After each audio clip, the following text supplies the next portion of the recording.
Hello and welcome to Latitude Photography Podcast live stream edition, where we're going to be taking a look at your images, the submissions from listeners. Let me clear a few things off my desktop here, and we will get going really quick with this session. You'd think I could be able to have this set up, but my goodness, every single time it seems like there's just something new. I'd love to have you guys chime in if there's anything, anyone that can tell me. I see there's 4 or 5 people already signed in. Just go ahead and add something in the chat box. I can see who you are and that you're here. Excuse me. And let me get this full screen and then we will just get right on to it. Oh, I better not. I better start at the beginning of the stack. For some reason, it was at the end of the stack. All right. There's that. And now we're going to share the screen. And here we go. So the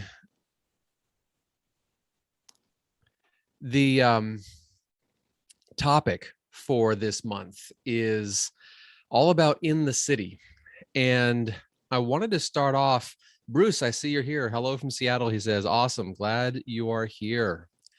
And if there's anyone else that wants to chime in, that would be great. I would love to see anyone coming in. And as we are going through these images, by all means, I would love to have you comment, put something in there. If you would like to comment on something going on with what I said, or maybe I missed saying something and you want to add your commentary, add your thoughts, I do welcome that. And I will do my best to be able to get over there and see those messages coming in. Joining from Rochester, New York. All right, Cody, thank you so much. Great to have you here. All right, so we're going to start with this image here from Ronald Meade, and it is from Nashville. We actually have a couple of photographers showcasing some Nashville items.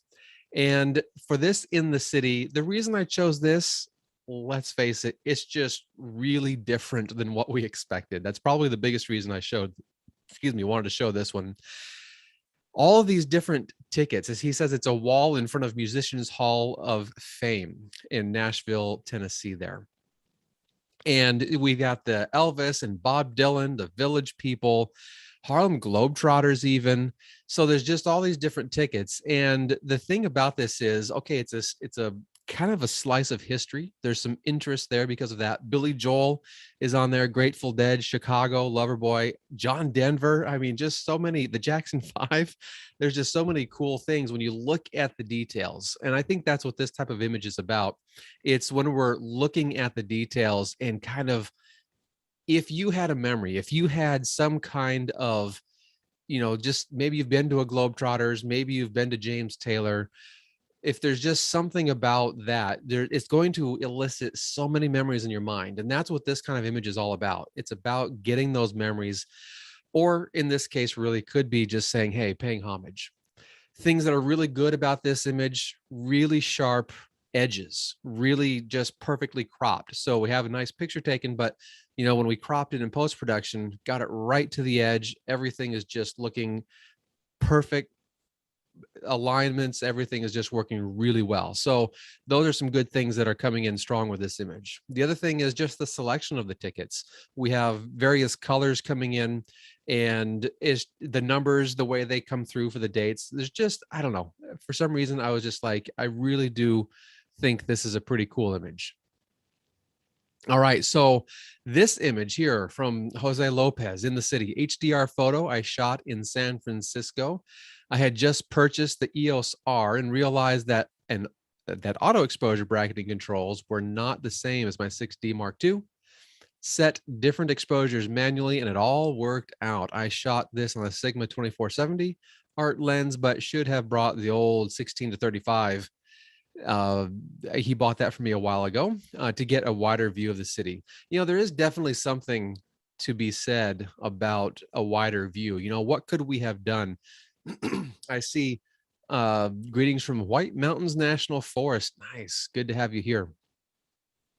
With the wider view, we would have been able to include more of that crane in the left-hand side, would have certainly gotten more of whatever it is that dock. I'm not sure what this is. I'm going to go ahead and bring in my ability to annotate. If I can see my mouse here, there we go. And I'll be drawing a line. So this element over here, that looks like it's some kind of dock, some kind of, I don't know, transportation, something or other. We would have seen more of that for sure if we were wider, but also these buildings up here, these would have been smaller. We would have had a lot more sky. And to me, I actually find this image to be fairly well composed as it relates to just that notion of the balance. And when I'm thinking of balance, I'm thinking the top and the bottom parts. We have a lot of with this huge triangle space down here, super strong, super good supporting element.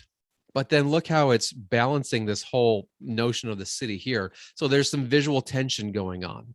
And if we had decreased, well, what we would have done with a wider lens, we would have kept this item, this triangle item down here, we would have kept that about the same size, but then we would have decreased the overall weight of these elements here. And when you do that, you just have this different overall feel. So what I'm saying is, I'm not wishing for a wide angle. Certainly the wide angle option would be great to be able to get, but it's not like I'm sitting here just wishing I had more wide angle. The lines are perfect. You know, these lines are perfectly straight up and down. It's nice to have architecture. Certainly the converging lines that can happen, that can be fine. There's nothing that's hugely wrong with that per se, but you know, even this one out here on the very edge, nice and straight, just a really good control. So when you do that, you're either really just going straight out when you're shooting, or you are taking a look at those things in Lightroom, and you're able to kind of control those with the distortion controls and whatnot in Lightroom. With this overall idea of the composition, the color also is feeling really good. That's another thing we were supposed to look at. I mentioned very briefly with those tickets is just the notion of color. We're trying to think about, you know, what do we think about with the color?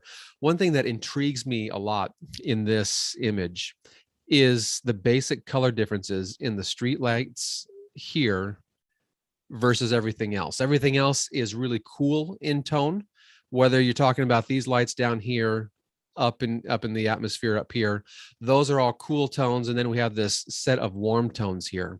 That's actually kind of cool. I like how that is coming together for myself. If it were more in tune with what is happening here with the yellows, that'd be fine too. I don't think it would be as inviting if it were all cool colors. Having those warm colors definitely helps, I believe, this image just have that little extra somewhat feeling. It's not everything is crisp, everything is hard edge, so there's not like it's warm and fuzzy. So that's not what I'm trying to get at. What I'm getting at is just this idea of it does give you a little bit of invitation to just walk right up and just keep on going. So as it relates to cropping and things like that, I really don't see anything hugely out of the ordinary that is just like, let me have something else, please. You know, that's not the case. I think things are coming fairly well. If I were to be ultra picky, then I would probably say, yeah, this element here, it does feel a little bit, you know, if we could pay that crane operator to just rotate his crane around so it's coming into the scene, would that be a better composition? Possibly. But, you know, that's where it's just like, never going to happen. So don't worry about it. And I'm not going to get that picky about these things. I like to get picky about things that we definitely can control. And that is definitely something you can't control. And then again, yeah, you can control it with cropping and how you compose the image. But symmetry is definitely what Jose is going for here with the walkway. So yeah, something like that crane up there, I'm not going to get too picky about it. It's just something to mention so we can kind of tuck it back there and remember it in the future, but it's not worth getting too picky. All right, Cody, you're here watching from Rochester. Excellent. And this is your image, location, Old Quebec. Canada, Sony A6000, 16 to 50, focal length, 16 millimeters. And this is where I'm kicking myself for not hitting that see more button. But here's the thing about this image. And I already wrote here. You can see what I wrote down here. Let me switch myself back over to the drawing idea. But I said, this photo is perfect, a perfect representation of why I travel. So many cool things to explore in this big, beautiful world of ours. Just the fun experience of seeing these umbrellas. That's just really cool. You know, how boring basically would this image be if you had the same framing and same everything and those umbrellas weren't there? You have this really overcast, drab sky, and it would just totally overpower everything. But we've got this splash of color. Again, another thing we're trying to go for here. Here's a place in the city where this color is just coming in. And, you know, these blues in this particular framing, okay, or not, I shouldn't say framing, but lighting. That's what I really want to talk about. They're not really helping to stick out. What I find is really sticking out are these oranges, these reds, these oranges, whatever these are. These, maybe they're pinks. They're really not that orange, but they're pink and red and whatnot. And those are really just sticking out really nicely. And then the yellows too, those warm colors in the sky, they're just really punctuating the sky really well. They're punctuating the image very well. We then have this red door down here. I think that's just delightful myself. And then all these warm hues coming through. There's just a lot of good elements as it relates to the color. It feels like a cold and dreary day. The fellow has blue on. He's got an umbrella of his own. It's a wet pavement. The place he's walking is wet. There's just so many things in this image that is just, it's kind of trying to weigh you down. It's trying to feel cold. It's trying to, but then we have the cheeriness of those bright colors, and it's just a nice contrast, and it just really comes together. Now, as it relates to the overall composition, there are a couple of things that I would, where possible, try and think about. The biggest thing is, and even if you do a recropping, you're probably going to be okay here, but we're cropping on a joint, basically right down here at the bottom. His feet are cropped off, and it's not, I would say it's not terrible that you crop off the feet. It's just where it crops off. When it crops off at a joint where the arm or the wrist or whatever, in this case the ankle, where the limb can bend, there's just a little bit of that extra visual tension that happens, a little bit of visual pain. So to have that basically be cropped, I'm going to try and do it roughly about like so, would probably be a fairly decent cropping. And I might even go so much to say, what would happen if we just got rid of that sign? And what would happen if we were to do this? You know, that might be something that just, there's just something there that, yes, it makes him, let me switch my thing here. It makes him not have as much space to walk into. But I think that's okay. That adds a little bit more of that tension, a little bit more of that look at where he's been, not where he's going kind of an idea. So by doing that, I just think this area cropped down here, it will just not feel as much of that. We're not paying so much attention to it because it's on that joint. Most definitely, I would not recommend, just to help illustrate my point here, most definitely I would not recommend doing that crop, because then that just crops it on the knees, and that's just even more painful than where it's at. So I think just a tiny crop is going to really help with that. And then, you know, everything else I think is coming together really well. The exposure feels really good, and everything else is coming together really well. All right, let's take a look at the next image. Jennifer Mathis, thank you for submitting this one. Rainy night in New York City. As it relates to the idea of color and what we're looking at here, certainly, obviously, it's a color image, and there's just nothing that's super grabbing you, but there are a couple of things that are working really well in subtle ways. And actually, there's probably more than a couple of things. There's a few things. And the benefit of having a few things like that is you get this notion of inviting your viewer from here to here to here. We reviewed one of Bruce's images in the Latitude Photo School session that we did a couple of days ago, and we talked about that notion, of what do you want to do? Do you want to have people kind of just bounce around the image a little bit, or do you want to take them on a journey? What is your goal? What's your purpose? Certainly this road is strong enough. I think I need to change my color so we can see that a little more easier. I'll try red. Certainly this road is certainly that idea, that pathway, that journey is going to be happening. But that's not the only thing. This is, yes, it's very strong. It almost purely bisects the image, but there's these other things. Let me clear that out a little bit and kind of point out these other things that draw your attention.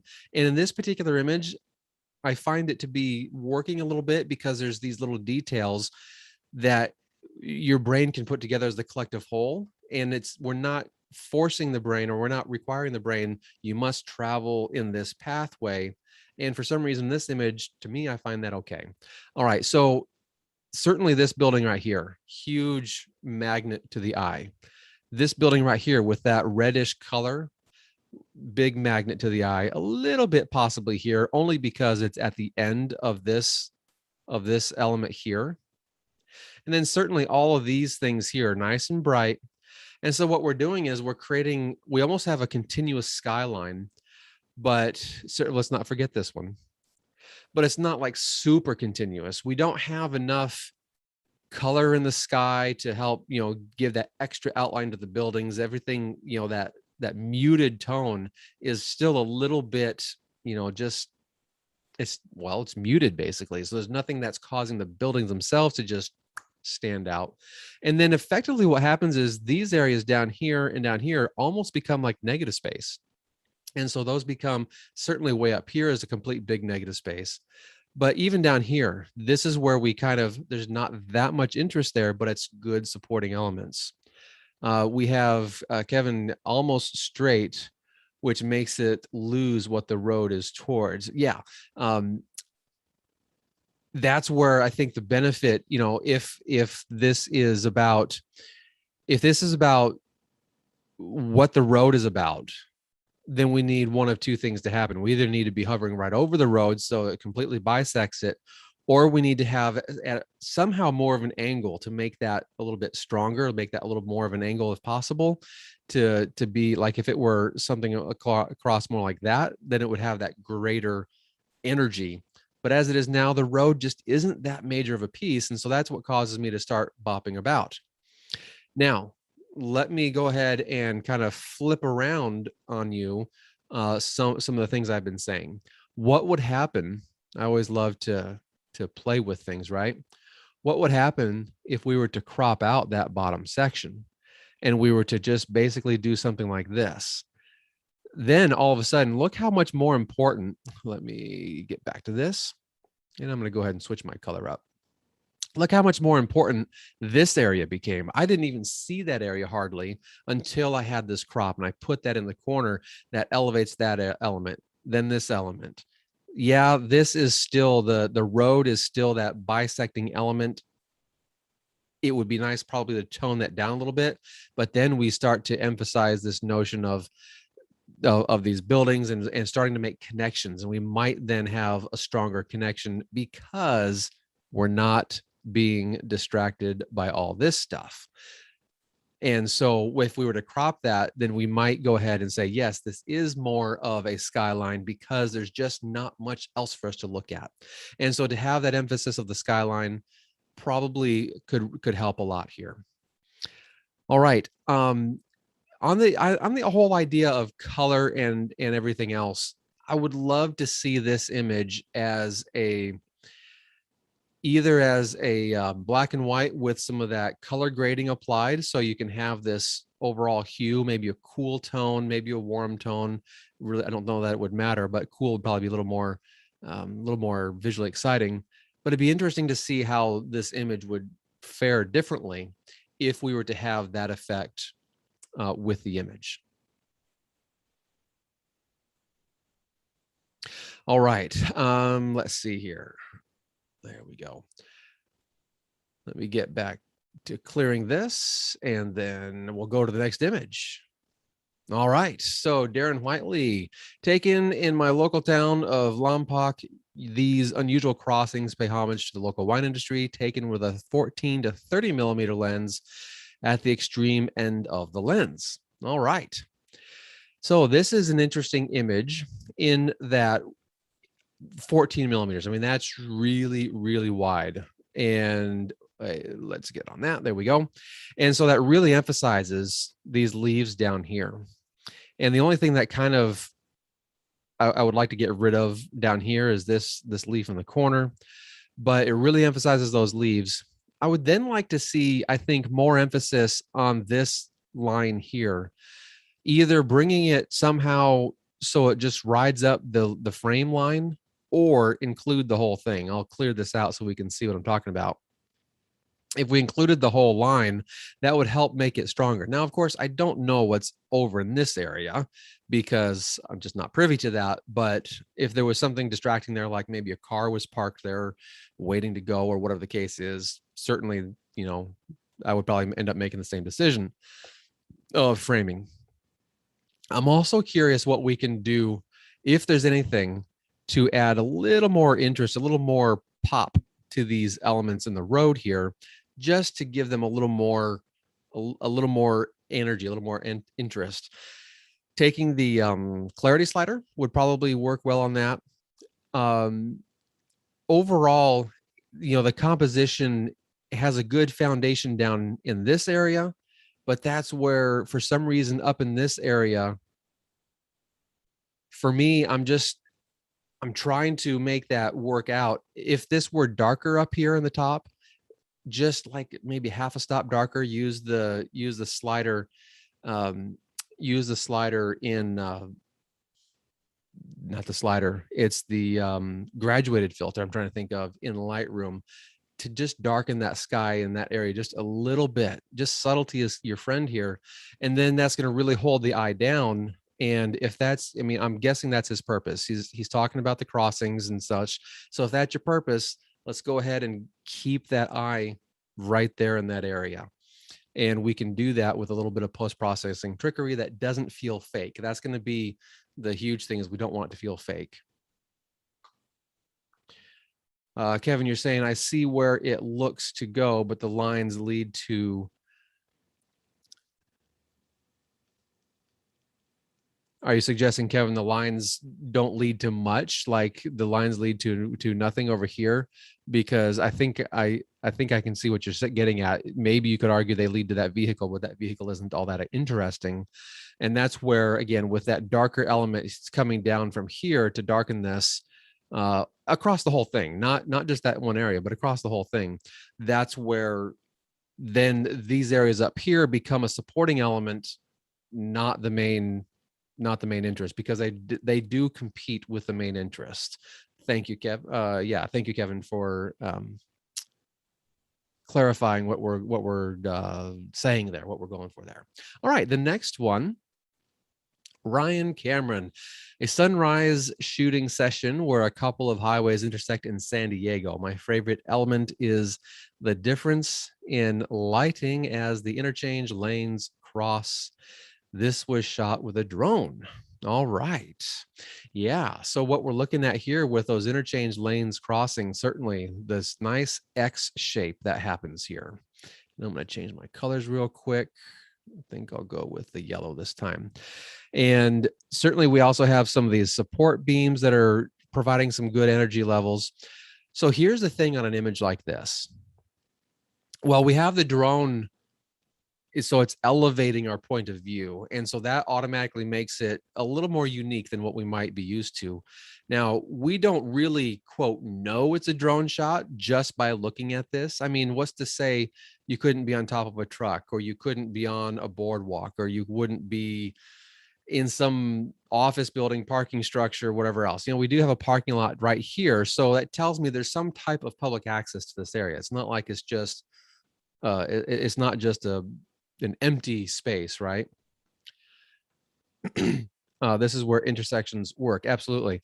And this is what I'm trying to get at. And that is, what can we do to emphasize that interactivity? What can we do to emphasize that crossing? So what I would recommend on this is, let's tone down this sky a little bit. That's super bright. If it's possible to tone that down. And then let's also think about adding a little bit of selective sharpening to these elements in here.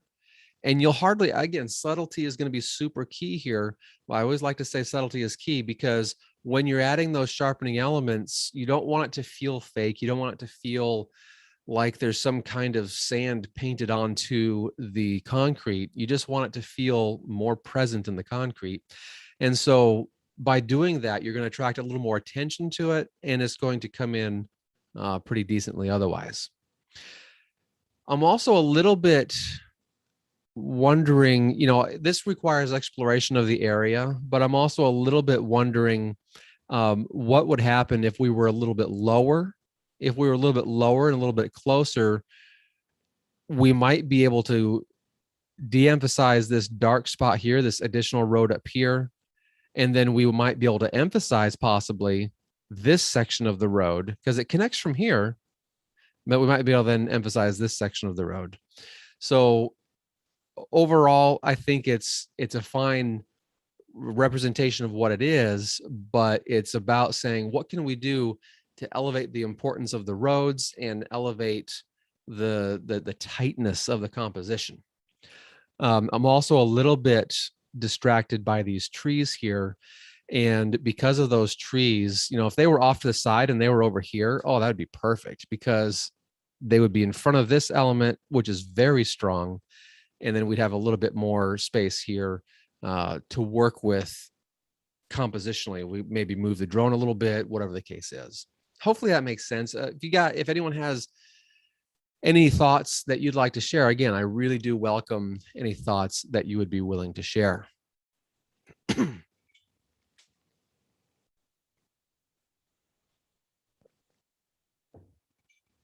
All right. Let us go to the next image. Jeremy Schwartz. I have spent an extremely small amount of my summer in the city, and the ones I've been to lately have been pretty small and quaint.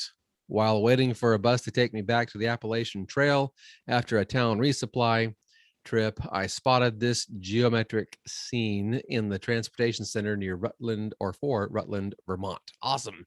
So that tells me, Jeremy, I've heard our scene, I should say, some other posts of yours. It sounds like you're doing the Appalachian Trail this summer. You're doing the whole thing or a significant portion of it. That's really cool. Excuse me. And that's something that's, man, I wish I could do something like that. But, all right. So on this image, nice clear blue sky, good symmetry. We have definitely good symmetry, good strong lines. And that's what it, basically what it's boiling down to. It's boiling down to just the geometry and the lines. And then there's one thing in this image that makes it break up a little bit, makes it unique or whatever you want to call it. And that is this shadow line right here. Sure, we have shadow differences in these elements and whatnot. These aren't strong differences though. These aren't things that are just like, look at me, here I am. And so we have this big, strong difference. And I think without that element of interest, this piece down here in the middle, if we didn't have that, I think this would be a completely boring shot. Already we're fighting this negative space here. We have a little bit of detail down in this area, and these shadow areas are definitely, they're supportive, but they're the negative space.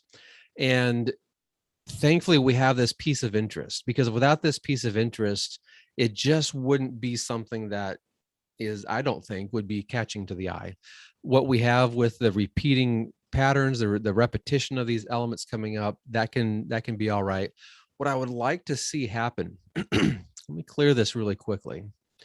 I'd like to see some experimentation where we really zoom in and explore some of these more abstract shapes and positions. This requires definitely zooming in with your lens. This would be too much of a crop to deal with unless you had like a 100 megapixel camera or something.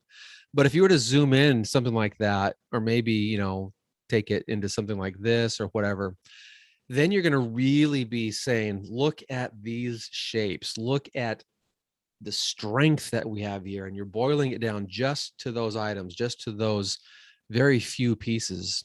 And we then remove the referent, as it were. Excuse me.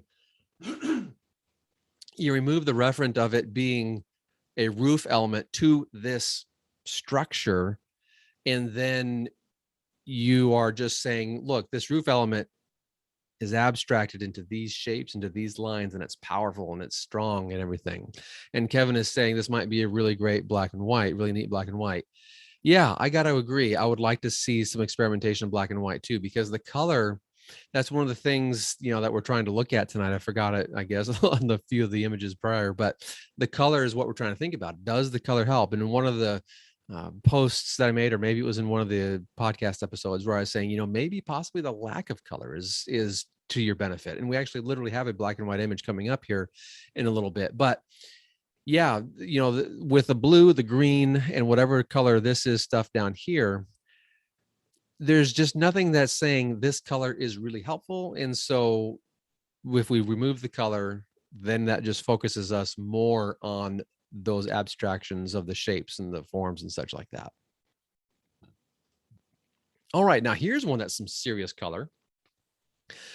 The thing that is interesting on this image is I kind of wish that these light elements, these lighted path areas, and I'm only going to draw a few of them, I wish those lights were a lot dimmer so that these super saturated lights could really rule the day. That would be amazing. This has nothing to do with the photographer. It has completely to do with the city and the planners and the engineers and all that kind of stuff. And I get they need, certain safety for walking at night and things like that. But to have just those color lights really be powerful, that would be what I would hope for. I think that would just be really cool. All right, one thing that I'm not sure what it is, maybe someone going by on a bicycle or something like that, but we have this streaked light here. I find that to be rather interesting. It's going straight across, so it's probably on a bicycle. I just don't know otherwise. So because it's just a little bit and it's all by itself, I kind of find it a little bit distracting. I would also recommend, this is a thing where I also say, let's just crop this a little bit.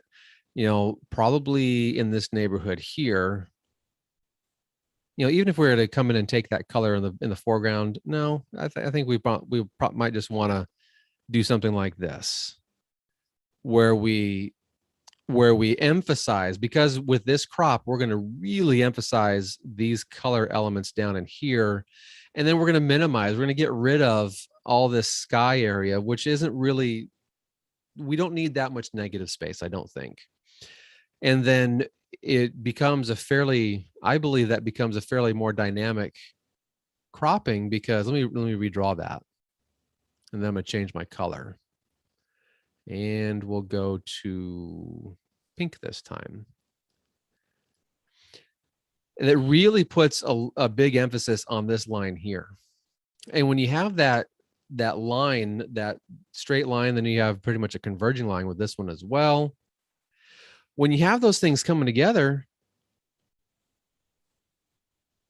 with the crop that you have, then there's just something there with this crop with the yellow line. There's just something there that enhances the strength of those lines.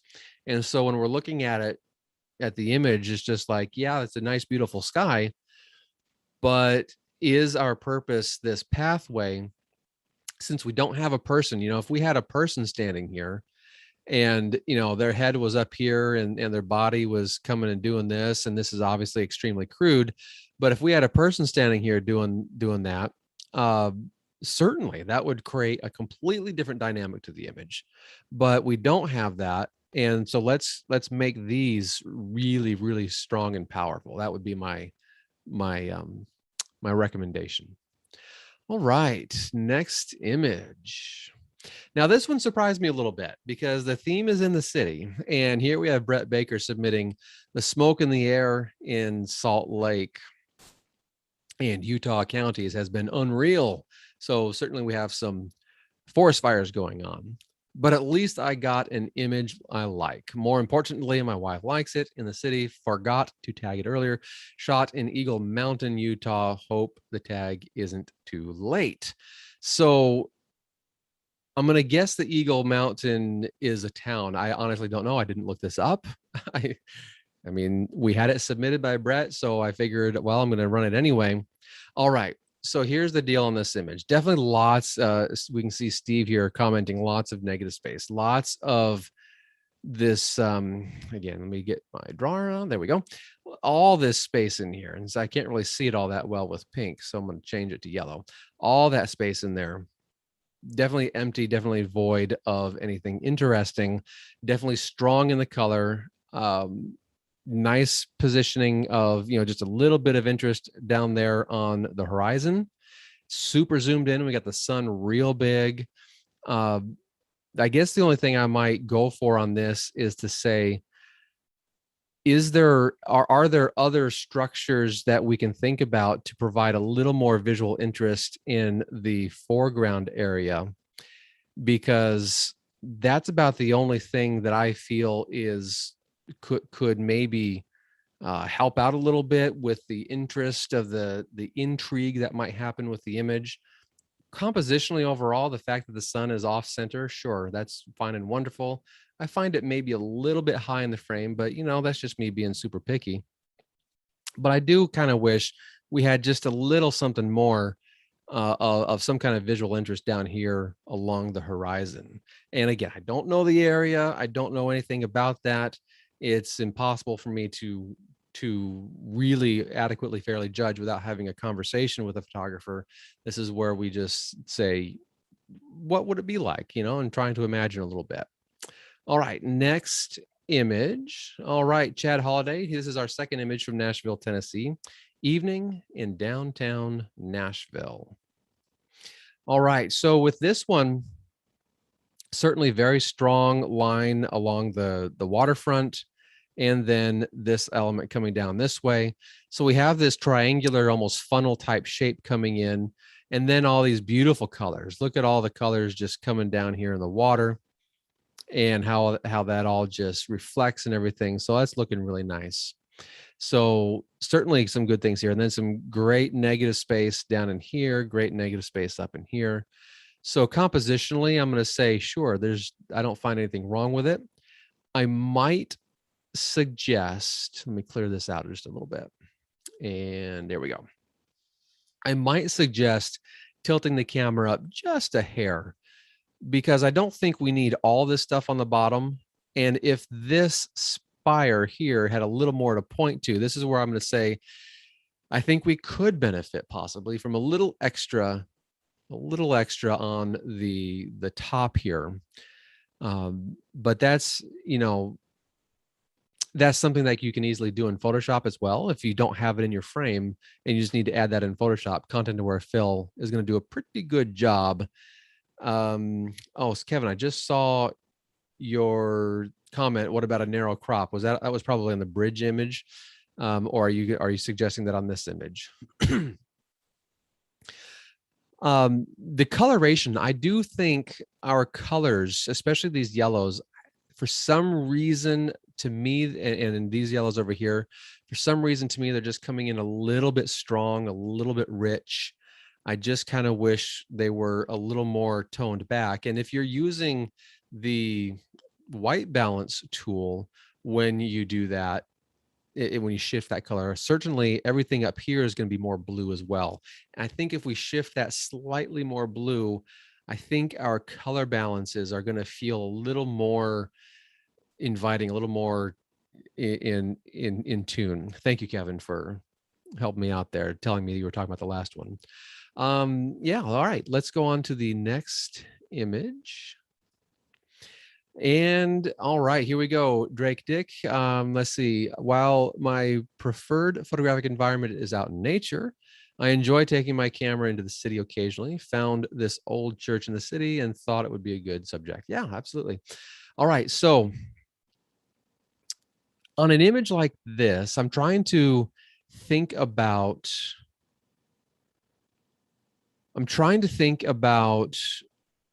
what is it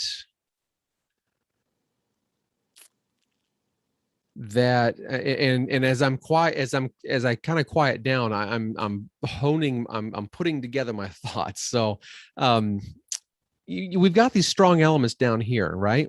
Excuse me. And then this tree here, I'm just kind of, it sets the environment, but if we're going to leave them in the frame, I would say let's tone them down a little bit somehow. Usually I use I do what I call a custom vignette, and I darken those areas using the adjustment brush in Lightroom, and I'll darken those areas. But even if we were to crop them out, that would possibly be acceptable. But I'm also just trying to think too, is there, again, I don't know this church. I've not been to this area, so I just don't know, but I'm just wondering if we could walk around towards the front a little bit. This shape here is very interesting, and we're going to have one of those nice big windows in here. It looks like one of those stained glass window type things. And we got the flying buttresses over here supporting the building. I would presume these are bell towers or some kind of towers. And so we're really emphasizing the one. It looks more like a castle here. So what I'd like to recommend that we consider doing when we're in a shot like this, in a scenario like this, is find a way to emphasize that object that we're really going for. And in this case, I think our object really is this tower here, but then we've got this little thing here, that little thing on the sidewalk. The lamps, I'm not as bothered by. Those are kind of a natural, we expect to see lamps there. Seems like the color in this scene is mainly distracting from the subject, is a comment on this one. Yeah, and I think it's really these yellow items. These yellows, that's going to be something that you're going to be really looking at. Yellow is a very cheery color, and there's not much else in this image that is really drawing us to that cheery atmosphere.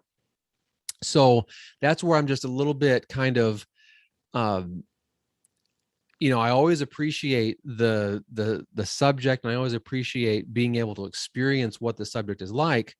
But there's just these other areas, and I try and do when I'm giving advice like this. Certainly, it's just one man's opinion, but I'm also looking for these architectural elements that could be emphasized that can really help draw us in. And as I'm talking about this, I'm envisioning like 7 or 8 different churches that I have photographed myself, and how you hone in on those architectural, whether it's Mexico or Ecuador, anywhere in Europe, tons of churches, castles in Ireland, kind of a thing. There's just tons of churches that are coming to mind, and I wish I could go and grab those and show them to you, but it would probably just take too long.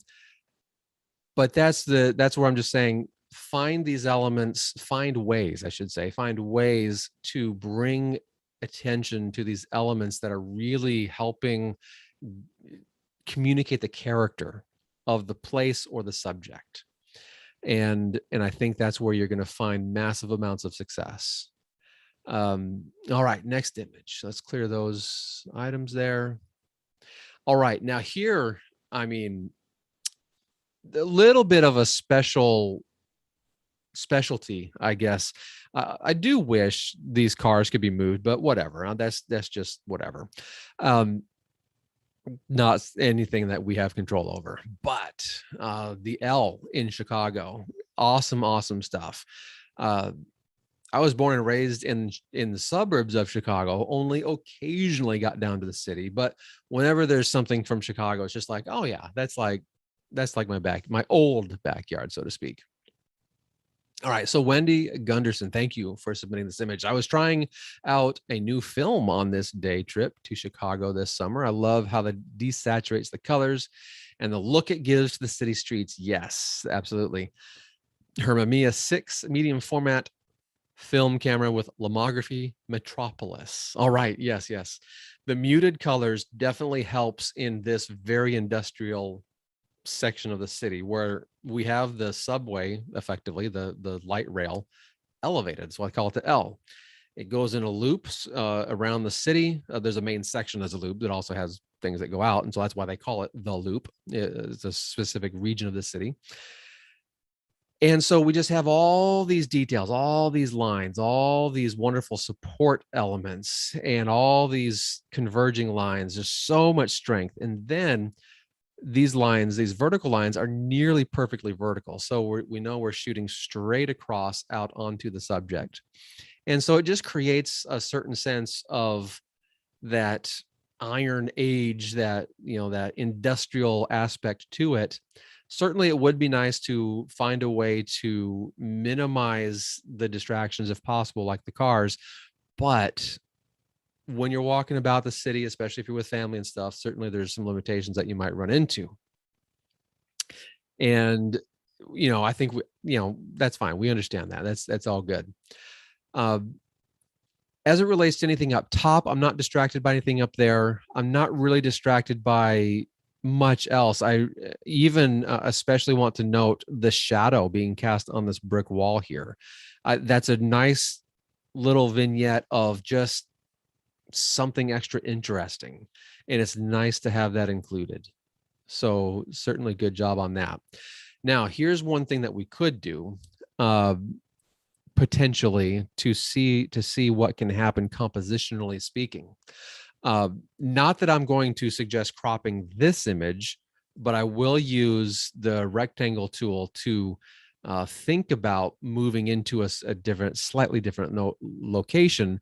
And that is move close enough with your existing lens, with your existing setup, move close enough so those elements really command these, and when I'm talking about those elements, these uprights, so those really command the framing of your overall image frame. I think that could be a really powerful image because you have everything from the sides going up and around, and you just have this whole thing just really strongly framed in. That could be really exciting to explore and see what we can do with that. All right, let's go to the next one. Put a heavy vignette on it, Bruce says. Yeah, I could see that. If you do a heavy vignette, you're going to, I'm going to recommend not just a standard vignette that Lightroom does, but use the adjustment brush so it's a little more organic and it doesn't have a distinct edge, starting point, end point, and things like that, but it's a little more organic with an adjustment brush. And if you do that, let me get back to my drawing element here. Yeah, you're going to be able to take care of a lot of this stuff around the edge. Not as much I would do down here, but definitely on the edges, I would do that. And then that's going to really then emphasize these elements right in here. And that's probably what you want to do, is really emphasize those elements there. Good suggestion. Would have been awesome to center the camera under the L. Yeah, thank you for mentioning that. I was getting to that. I got distracted with myself. This image definitely screams for symmetry. And that's where my initial idea with this, I was going there. And then, like I said, I distracted myself, where if you get those elements, those uprights really strong, and you're framing totally in the edges and up around the top, you got to have that symmetrical, or just not going to be as powerful possibly of an image. Good suggestions. Thank you for those. All right, this image, love it, love it, love it. Black and white, the absence of color. Mike's image here in the city. I'm posting this on behalf of my son, Alex. Last month, he was at Salmon Street Springs Fountain in Portland and got this great image of his daughter, Emmylou. He shared it with me, but the colors were distracting, so I made a black and white. The image popped taking you straight to her expression. Absolutely. Absolutely. The colors were distracting. I love how he put that, because I can just see that. You might even have a little bit of a potential rainbow effect happening because all of that water in the air, all of that water coming down, and you have the very bright, very just powerful sunlight coming through. It's backlit. The dark city behind it, the dark buildings behind it, really sets a wonderful moody tone to it that really emphasizes that falling water. But yes, you then go right to that expression. You can't help but look at that expression. It's really well done. And even this thing, let me get back to my drawing item. Even this thing with the water going up, if that weren't there, I mean, yeah, it'd still be a good image. But to me, capturing that water element right there doing its thing, it just balances out whatever water is going on up here, the extra, shall we call it, the excess water going on up here, it balances that out. And so we just have a really good balance. And then another good balance, you know, 1 person, 2 person, 3 person, 4 person, 5 person. We've got this beautiful kind of energy line of heads, if you will, coming through, or maybe, you know, it's more like this way, where it's drawing into her face. And it's just, I think it's really well captured, really well done. Now, let's see, would have been, no, here we go. The black and white gives it timeless feel. Yes, you bet it does. Now, the only thing I might just say, could we have a little more? That would be just a little more space over here on the left. It's not bad, but I just wonder if we could have a little more and maybe move her just a little bit this way. Would that help a little bit? It would require a wider angle lens or just stepping back a little bit, because again, I do not want to move this. And I don't want to lose this element over here. That's hugely important to keep that element where that's at. Perfect timing, great shutter speed. You know, the shutter speed, we have movement in the water. I don't know if you noticed that, but I'm going to guess we're in the neighborhood maybe of 60th of a second to where we have movement in the water, but it's fast enough to whatever she's doing, it's frozen. So excellent, excellent choice on that as well. Bruce is saying he might lighten her face a little bit. Yeah, we could probably do just a touch on that, and it would certainly do well there for sure. Good suggestion. I would probably, I guess, if we're going to get real picky, that one and that one and that one, those little raindrops that are catching the sunlight, since it's on her face, I'd go ahead and use the spot removal tool and get rid of those. But, you know, that's nothing to do with composition, nothing to do with anything else that's important. Super easy to manage in Lightroom. All right, Bre Stockwell submitted this one. The Red Sox and a person walking by with the slowest shutter speed. All right, my little contribution to the city. I'm not really a street photographer, but it was fun to do a little on my visit to Boston in June. This was taken at the Fenway Park subway station. I love that the pedestrians' clothes coordinate with the sign. Absolutely. Though that idea of the color, the reds are definitely important, and certainly it's the Red Sox, right? So the reds on these elements, they really draw that connection in. Another thing, something that Bre didn't mention, that I would like to mention, are the blue jeans. That blue is mimicked all throughout this wall, at least this portion of the wall. And we get a little bit of blue coming in here and here and here, but certainly the darker blue of the Red Sox sign can kind of come into that as well. But really that lighter blue totally mimicked on this portion of the wall. And I find that to be really interesting too. All right, so let's talk a little bit about the overall framing. I think, you know, we're straight on. It's looking pretty good. We do have a slower shutter speed because, you know, obviously the person is blurred. Totally a fine thing for me on that. But I do find, for some reason, it seems to me there might be a little bit of blurring going on down here. And it doesn't seem like it's just out of focus, shallow depth of field blurring. It feels to me, with what I'm looking at, it might be a little bit of motion blur in the camera. But if you are sensing its depth of field, certainly let me know. But for some reason, I just get a sense down in this area that that's the case, just a slight bit. It's not super evident in these areas here, just because I believe the nature of the subject doesn't allow it to just go, look at me, I'm blurry because of motion. But it just, for some reason, it comes across that way. Now, maybe because I'm seeing it in low res and such, I am misinterpreting it, and it's literally just shallow depth of field blur. But anyway, this would be the kind of image too that I think would work wonderfully in black and white. Yes, it's Red Sox. The color is important to bring out and to think about that with the Red Sox. But to view this all in black and white with the rails, the rocks, the texture of the rocks, the word red would just really pop out if this were in black and white. Red and possibly Sox would come out really well too, because you just want to finish the name of the team.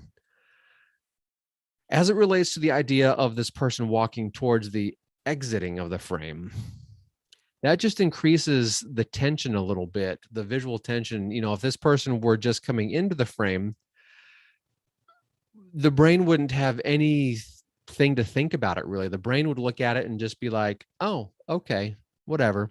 But as it is now, it's like, oh, that person is about to leave. That person is on the move. And so there's just a different sense of importance, a different sense of we're on the go kind of an idea. I would also recommend darkening a little bit the area up here, a little bit of custom vignette in this area, and then definitely this sidewalk. It's really not a sidewalk. It's the platform when you're waiting for the subway. I would darken that a little bit too. It just seems a little bit too bright, and we want to leave this person and the sign as the main elements. That's what you look at, kind of a thing. And so darkening that, and then certainly darkening down here a little bit, is going to help really draw the eye, help really emphasize what is important here. Subtlety is key. I really want to always stress, I usually want to say subtlety is key. Bruce says he really likes this shot. Simple composition. Yes, simple composition is definitely nice here. I like to try cropping just a little from the right only. Well, let's go ahead and see what that looks like. So if we were to crop a little from the right, we might go, I'm going to interpret about this as being a little. I think it does change it just a little bit. It puts slightly more emphasis on the person and less emphasis on the sign. And so by having this crop as it is now, being that this is almost purely in the center, that sign is really the central interest. And so there's something to be said about that. So that crop, I think, is just depending on what is your purpose and point in the image. Do you want to have us looking a little more, again, with this crop, to me, what that says is an extra sense of this person is done with what's behind them. They're moving on, where here it still is a little more about the scene, a little more about the sign, the Red Sox. It emphasizes to me a little bit more about that. So yeah, it just depends on what your purpose is for the overall image. All right, this one is interesting. Gary T. Brooks, this photo of moon set over San Francisco skyline. I really like to shoot in blue hour. He says, I love how the colors are washed out, leaving just shades of blue. Shooting a bright silver disc and the dark background in one exposure is a more difficult task. It is hard to preserve the background detail without overexposing the moon. I teased out all the detail I can in this shot, and most things, like most things in life, is a compromise. The moon moves so fast at this point that I don't think I could even get off a couple of shots for an HDR.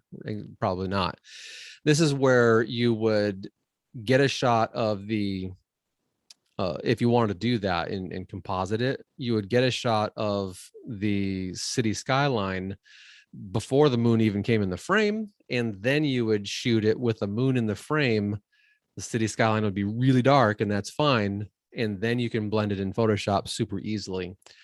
Taken in February at 6:30 a.m. All right. So Gary loves the washed out blue, and he just likes that feeling that it provides. I'm gonna just be brutally honest here.